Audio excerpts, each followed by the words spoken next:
Si pudiéramos ir a cualquier lugar del universo, o ser de cualquier tamaño, no habría nada que no pudiéramos ver, oler, gustar o palpar. Por desgracia, esto no es posible. Nuestro oído es demasiado débil para oír los sonidos de las distintas galaxias. Nuestros brazos no alcanzan a medir la altura de un edificio. Nuestros ojos no pueden ver las partes del ojo de una mosca, y menos aún las bacterias que cubren la mosca. Por fortuna, podemos usar modelos para ayudarnos a comprender cosas que normalmente no vemos y a simplificar cosas para entenderlas más fácilmente. Un modelo es una herramienta que usamos para representar algo que, por ser demasiado grande, pequeño o complejo, no nos es posible manejarlo. A veces hacemos modelos que muestran cómo fue algo en el pasado o cómo imaginamos que será en el futuro. A veces necesitamos modelos que faciliten la comprensión fácil de algo muy complicado. Y otras veces necesitamos modelos que nos ayuden de varios modos diferentes. Esta es la clase de modelo que utilizamos para explicar las formas en que actúa la materia. Definimos la materia como cualquier cosa que tenga peso y ocupe espacio.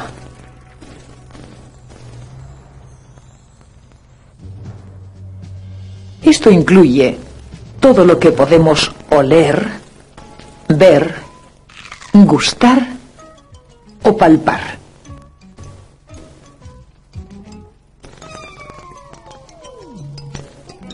Nuestro modelo de la materia es la teoría atómico-molecular y utiliza un elemento básico llamado molécula.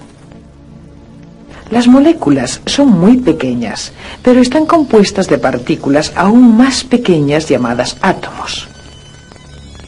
Para entender lo que es una molécula, pensemos en este bloque de material de plástico. Supongamos que lo cortamos en dos pedazos, que cortamos uno de ellos otra vez y que seguimos cortando. El pedazo más diminuto posible que cortáramos sería una molécula de plástico. Claro que no podemos cortarlo tanto, porque las moléculas son millones de veces más pequeñas que el filo de un cuchillo. De hecho, aún las moléculas más grandes apenas pueden verse a través de los microscopios más poderosos que existen. Aunque las moléculas son sumamente pequeñas, son muy importantes. Son las causantes de muchas cosas que damos por sentadas. Son las moléculas de esta tinta las que le proporcionan su color rojo. Son las moléculas de aceite las que lo hacen fluir. Y la reacción de las moléculas del agua al frío produce la nieve. Veamos una parte importante de la teoría atómico-molecular. Estas bolas representarán moléculas. La teoría nos dice que las moléculas están siempre en movimiento. Y con esta idea explicamos algo que llamamos las tres fases de la materia. Las tres fases de la materia son el estado sólido, el líquido y el gaseoso. En una sustancia sólida, las moléculas se hallan muy juntas. Se mueven muy lentamente y se pegan mucho unas a otras. Las moléculas muy unidas forman objetos sólidos, duros, como los diamantes. Pero no todos los sólidos son duros. Pensemos en lo fácil que es estirar un pedazo de goma elástica. O veamos otro sólido, la tiza. Podemos escribir con ella porque al rozar la pizarra se le caen partículas pequeñas y se adhieren a esta. Las moléculas de los líquidos se mueven más rápidamente y no se unen tanto. De modo que en vez de darle forma a la sustancia, toman la forma de cualquier recipiente. todos los líquidos no se comportan igual. La miel fluye mucho más lentamente que la leche.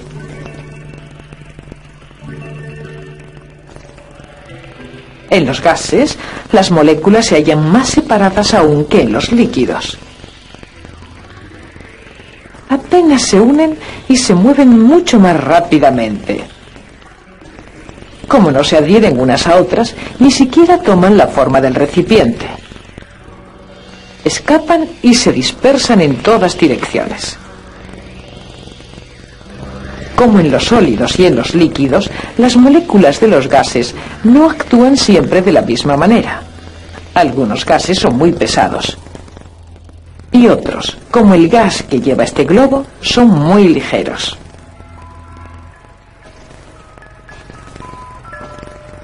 La teoría atómico-molecular hace mucho más que explicar por qué hay 3 estados en la materia. También explica cómo cambia la materia de un estado a otro. El hielo es un buen ejemplo. Si le añadimos energía calorífica, esta hace que las moléculas se muevan con más rapidez y que se separen. El hielo pierde su forma rápidamente hasta convertirse en un charco de agua. Algo parecido ocurre cuando calentamos un líquido.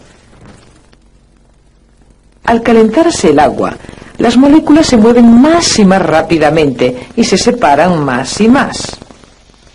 Dentro de la tetera, el agua líquida se transforma en un gas invisible que se llama vapor de agua. Pero al escapar este vapor de agua, enseguida vuelve a ser líquido en forma de millones de pequeñísimas gotas de agua que llamamos simplemente vapor.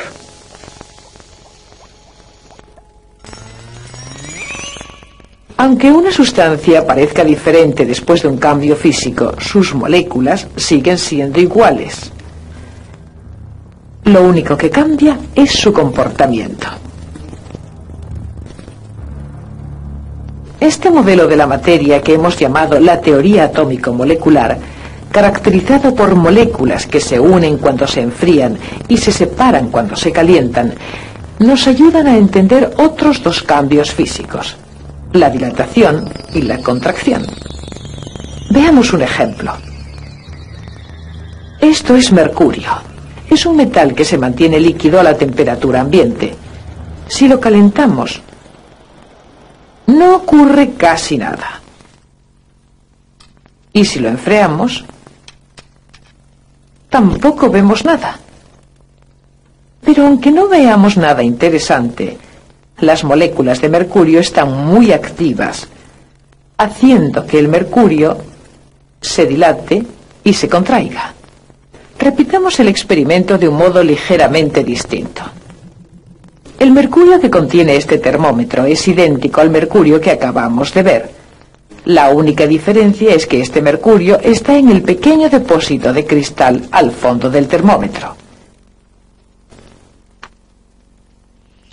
Si calentamos el mercurio, las moléculas se mueven más rápidamente, pero en el depósito no hay suficiente espacio para tanto movimiento de moléculas, de modo que el mercurio ocupa más espacio, o sea, se dilata, subiendo por el tubo del termómetro.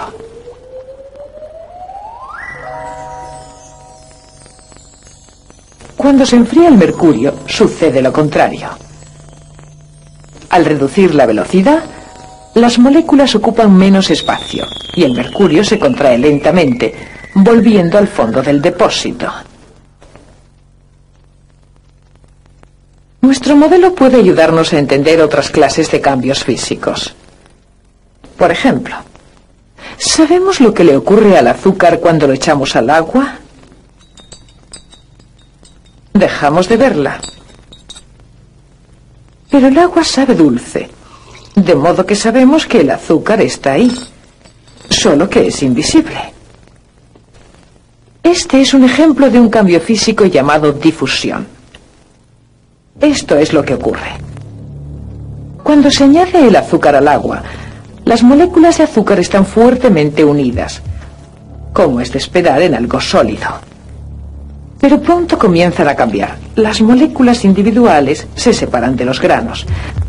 Al rato, las moléculas de azúcar se han esparcido uniformemente entre las moléculas de agua. El azúcar sigue estando presente, pero las moléculas son tan pequeñas que no las vemos. Por eso el azúcar se hace invisible. Este es otro ejemplo de difusión. Pero en lugar de azúcar disolveremos este polvo de color púrpura en el agua. En cuanto añadimos el polvo, sus moléculas comienzan a separarse y esparcirse entre las moléculas de agua. Si nos vamos y regresamos al cabo de un rato, hallaremos que las moléculas del polvo se han difundido por completo y el agua está de un color púrpura uniforme. Es importante recordar que las moléculas no cambian en absoluto durante los cambios físicos. Lo único que cambia es el modo en que actúan. La teoría atómico-molecular puede ayudarnos a entender cambios que son muy diferentes a los cambios físicos. Veamos algunos ejemplos.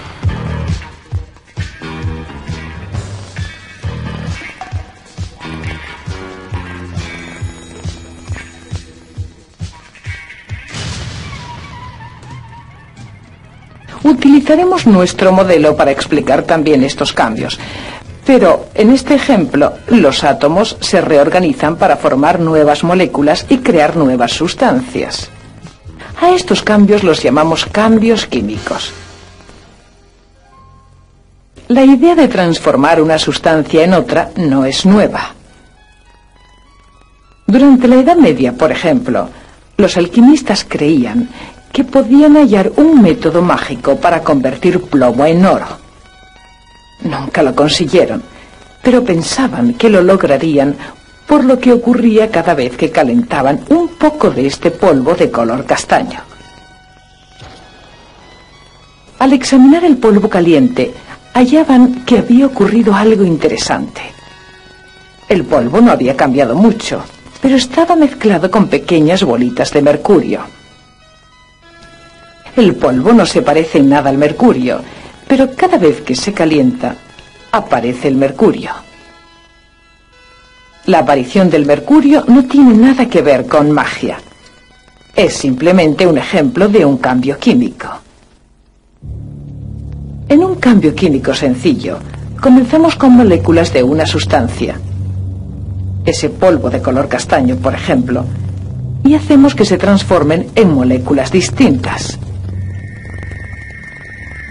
En el proceso, se crea una sustancia nueva.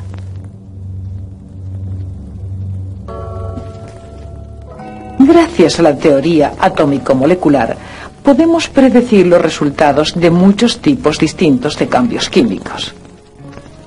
Durante los últimos 50 años, esta habilidad para predecirlos ha producido numerosas sustancias que no existían antes. Tenemos nuevos medicamentos para curar enfermedades, nuevos procedimientos para fabricar los productos que necesitamos y deseamos, nuevos y mejores métodos para producir energía.